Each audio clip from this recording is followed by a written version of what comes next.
I want to talk to you today about activating faith and not fear. All through the day, we have the choice to believe that either God is in control and good things are in store, or we can go around worried, negative, expecting the worst.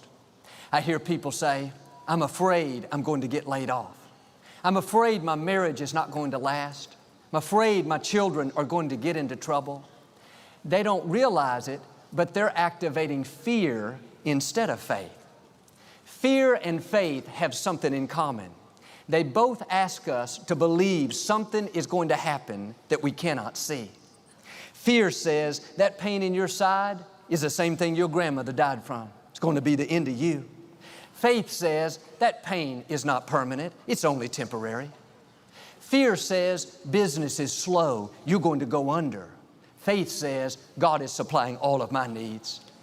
Fear says you've been through so much, you're never going to really be happy again. Faith says my best days are still out in front of me. Here's the key.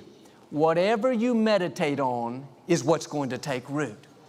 If you dwell on that fear all day, you let it play again and again in your mind, then you give it a right to become a reality. That's what Job said, the thing I feared came upon me.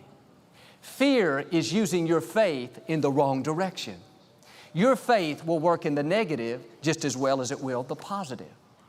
I was at the doctor's office with our daughter Alexandra one time, and as the doctor was examining her, he began to talk about how bad the flu season was and how he gets it every year. I said, Doctor, do you really get it every year? He said, yeah, Joel, it's just automatic with me. Something about my immune system.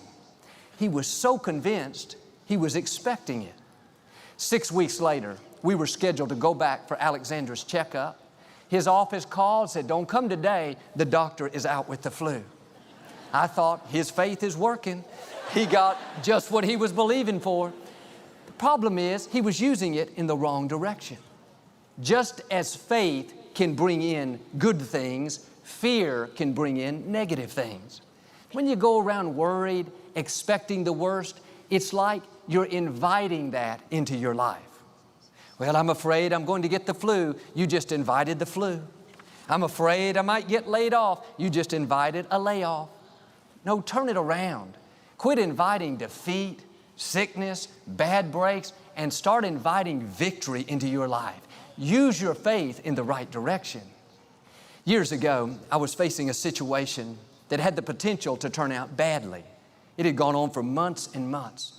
Every morning when I woke up, the first thought that came to my mind is it's not going to work out. It's going to cause you all kinds of heartache and pain. That's the way fear is. It will try to dominate your thought life.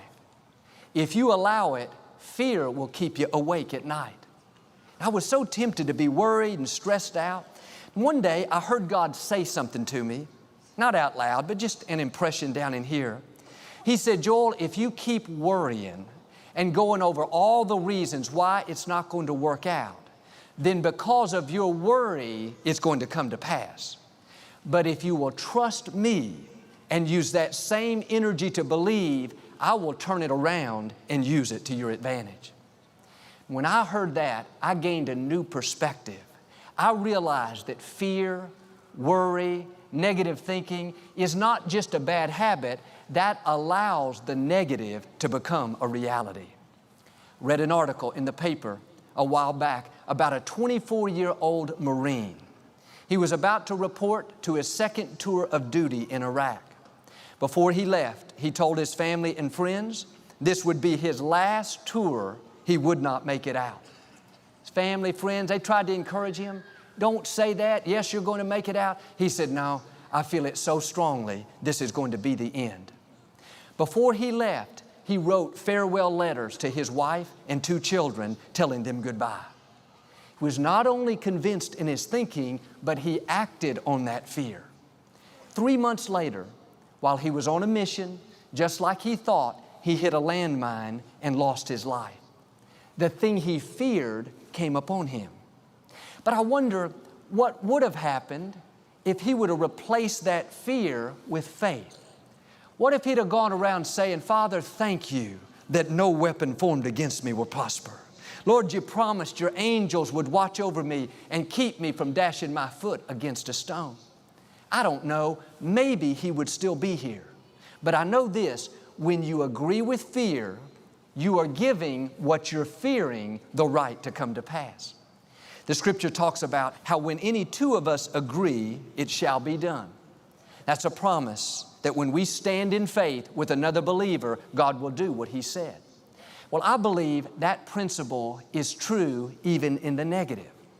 When the enemy puts a thought in your mind, if you agree, then your agreement is what gives it the power to come to pass.